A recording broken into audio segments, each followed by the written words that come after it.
Today we'll talk about how can you fix this problem or know how you can do that on your WordPress app.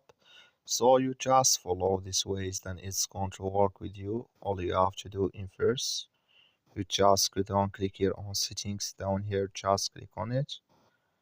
So then it's going to take you to this list. It's going to show for you like this. Then you go down, just keep going down here. You click on apps.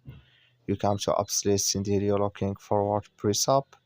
Or just click on search, then here add WordPress, it's going to show for you like this. Click on it.